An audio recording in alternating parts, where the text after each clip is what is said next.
All right. Man, normally I like to try to do these videos before I go to work, but today is one of those days I had to get after it, know what I mean? Lord have mercy, these people don't know how to drive. I'm telling you right now, I don't feel safe filming this video. Nah, it's not that bad, but there are some crazy drivers out here, let me tell you. So, what are we doing?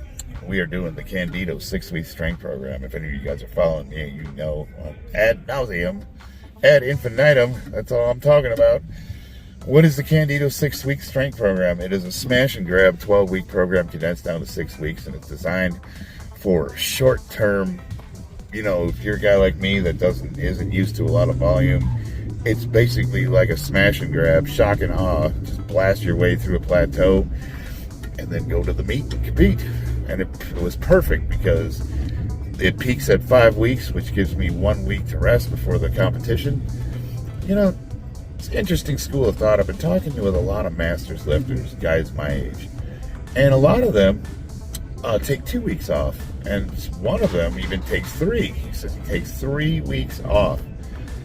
I don't know if I can do that. You know, mentally, it's like I feel like if I stop lifting for 2 days, I'm going to get weak. I know that's not true. That's a mental thing. That's something that I have to fight with. My brain thinks it's 20 years old. Oh, I swear to God, I forget how old I am. I swear. I must have lost 10 or 20 years when I was, you know, I feel like I woke up one day and here I am, an old man. What happened? What did I miss? Now, what it is, after I got out of the military, I kind of let myself go. You know, I just got fat, happy, content. I had a nice union job, cushy, showed up every day, drank every day, lived life, had a couple dogs, house, worked on cars in the garage, and just ballooned up. Didn't have much of a life. And then I got in shape. You know, it was really bad. Well, you know the story. I got sober and I started training. I started working out, started caring for myself. And as I started getting better, I wanted to do things. You know, I wanted to experience life. Now that I'm no longer just working and drinking every day, I want to get out there and do stuff. Well, the problem is, I did. I started participating in the sport of powerlifting, but I didn't realize this at the time. I'm already 40 years old. They told me I was old. I was the oldest guy at the first meet I was at. 40 years old. They announced me as the oldest lifter. So now here I am thinking, am I old? I mean, Peyton Manning, what did he play till he was 41? Tom Brady? Well, turns out those boys are genetic outliers because the average sports age is somewhere around, 36, 38 is where it starts topping off. And you get your here and there 40 guys. And every once in a while, one of them breaks into like 45. And I don't know what the oldest person that played in the NFL was. Probably somebody made it to the age of 50. I have to imagine there's got to be one or two. Other sports, baseball, hockey, I don't know. Weightlifting, there's a surprising amount of older lifters. I mean, we're talking guys in their 50s, 60s, 70s, even in the 80s. But the amount of competitors drops very steeply. So as you go up in age, even though it's not uncommon to see that one old guy in the corner at the competition, you know, as opposed to the 100,000 lifters that participate in the sport, in the open division, there might only be, you know, a couple thousand guys over the age of 40 in any major division. I think in mine, there's 2,000 in the USPA, I think, over the age of 40. So the pool of competitors drops steeply. But, you know, still, I mean, it's not uncommon to see guys that are strong, well into their 50s, 60s. The problem is the recovery is different. The way we handle volume, the way we recover, it's just totally different. And younger guys can talk all the crap they want. They're going to find out. Let me tell you. And it's not about being able to push hard. Like, I know guys my age, and they're maxing out every week on the bench, and they're like, yeah, you're full of crap. You don't know what you're talking about. Do all 3 lifts and try to do them well. Like really, really try to max all 3 lifts on a competitive scale. Push hard. I want to see 3 lifts as much as you can do. Most guys can't even do them. They're broke. They can't do squats. They can't do deadlifts. They can only do 1 lift. And you're talking crap about me being old? I'm still doing all 3 of them, and I'm doing all 3 of them at a pretty high level when you consider all 3 put together. It's super, super rare to find a lifter that's both a good bencher and a good deadlifter. Usually guys are really good at pushing or really good at pulling, and you rarely see both. I'm kind of, I guess you could say, well-rounded. I would say the bench is my weakest lift. So, you know, I would be weak in the pushing area, but the disparity isn't that great between the two. So I'm a pretty well-rounded lifter, and I'm very grateful for that. I'm lucky that I still have that. When I stepped on the scale yesterday, it's about 5 pounds over. 5 pounds is where the action starts. It's when I start hammering cardio.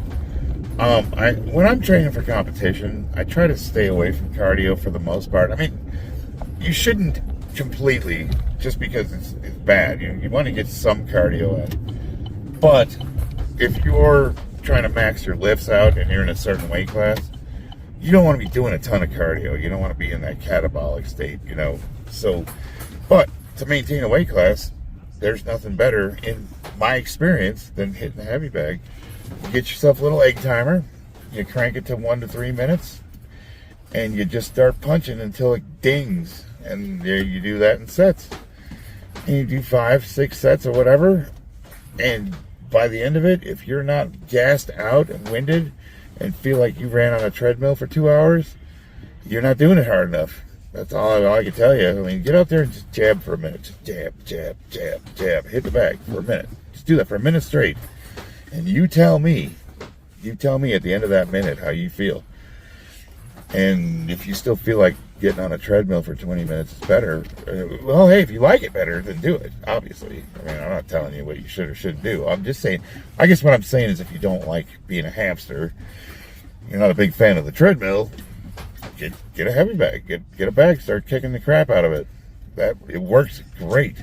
And it's a full body workout too, man, because when you're, snapping those punches, you're moving your whole body. You got your core, you got everything. It just works everything. It's awesome. It is so awesome. I feel so great after I hit the bag. And you're learning how to defend yourself at the same time. Bam. What could be better? Normally when I'm doing drills, guys will say, they kind of make comments like, man, you're kind of slow, or you suck, or you need to do this or that.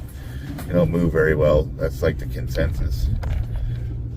So when I was doing today's training, I was trying to show how I would be a little bit more closer to what I would look like if I was sparring somebody. So I was trying to go full speed a little bit. Because normally I do like 2 punch combos, and I'll set a timer and just do those. Well, that's not what I'm going to square up and do if you and I were like, sparring or in the ring together. If we're in the ring together, I'm going to come at you like a bull, like a meatball, and I'm just going to be fucking like I'm going for it. I'm going to make you defend yourself. I'm coming in hard. And of course, if you got any skill, you probably counter that pretty easily and smack me in the face, which happens quite a bit. But, if you don't know what you're doing, I'm a bull in a china shop. I'm coming straight down the middle, baby. No hesitation either. I'm coming right at you. Like a rhesus monkey trying to get the chips out of your backpack. Oh, man. The only thing I hate about these videos is how the sound kind of carries from the road. It's annoying to try to filter that out. So I do apologize for that. But here I'm just doing my accessories. You can see I've got a 4-inch incline on that bench. And I'm using a camber bar to get a really, really nice stretch. Now, specifically why I picked that movement was not really because it focuses on the low end, which it does, because I've got the weight kind of light. Really what I'm trying to do is stretch everything out. Just really get that good stretch, man, as far as it can go. And that's to help with the tendonitis flare-ups that you get from, repetitive motion stress and benching the way we do. You do that with the volume for enough, and then it'll start affecting me, and it gets really bad. It starts to hurt, and that's something I want to avoid at all costs. Plus, it just kind of keeps everything healthy. It's like, I feel like it bomb-proofs your shoulders, you know what I mean? I blew my shoulder out a year ago, so the fact that I'm still benching at a reasonably high level, I'm very grateful for that. Man, I thought that was the end of it. When that shoulder popped, I said, well, this is it. I'm that guy that used to bench. You know, that old guy in the gym where I used to bench 400 pounds. And you're like, oh, okay, Grandpa, that's cool. Sure you did. Yeah. I still do. Oh, what to talk about. Now, you guys know the program. It's pretty straightforward. But I wanted to mention, I wanted to give a shout out to Tall Man Jude. I've been watching your videos, and they're really resonating with me. The message, if I could sum up the message, it would be a man, mind your own damn business, and just lift. Shut up and lift. Quit talking about other lifters, and lift. Quit using other people as an excuse, and lift. Quit worrying about what other people can or can't do, and lift. Stop whining and crying about people using PEDs or not, and lift. If you spent more time lifting and less time yammering about other people, maybe you'd be at the level you want to be at. I don't know. Talking never got that weight up for me. I could talk all day long and I'd not lift another pound. The last thing I'm going to do is try to make an excuse as to why someone else is stronger than me. One, because I'm not competing against anybody. Well, you lift or don't lift, I don't see how it's relevant. I just don't. I mean, I've guys put their comments in and they're like, I'm stronger than you. I'm like, okay. Are you all right, buddy? Do you need a hug? You know?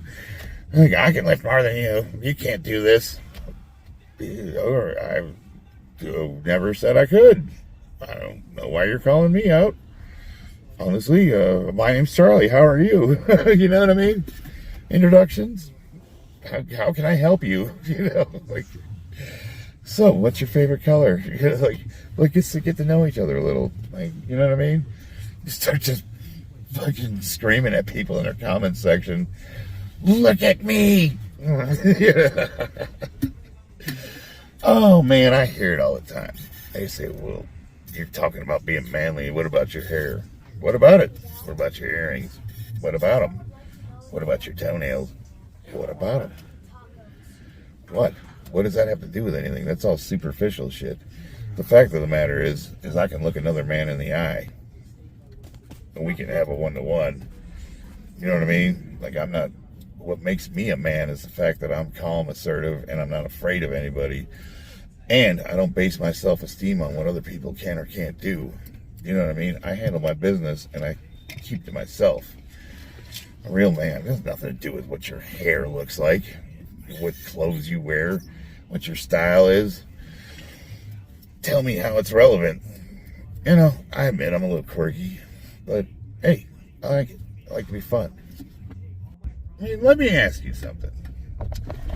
If it all goes to shit today, tomorrow, like it ends, you know, the economy fails, or whatever, you run out of work, or hell, somebody tries to nuke us and a bomb goes off, or whatever, pick a disaster.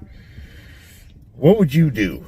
How would you care for yourself? How would you care for your family? Would you be able to survive? Do you have the skills to do that? Are you capable of producing from nothing? Are you capable of, like, you know, providing?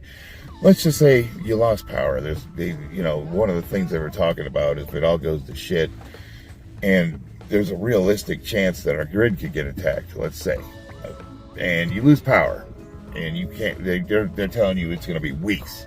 It's going to be weeks before you get power. Now, we had the lights shut off on us about a year ago, and we were without power for, what, 2 days? And it sucked, man. I got fish tanks, you know, I've got animals, critters that are, you know, I gotta provide for, or they're gonna die.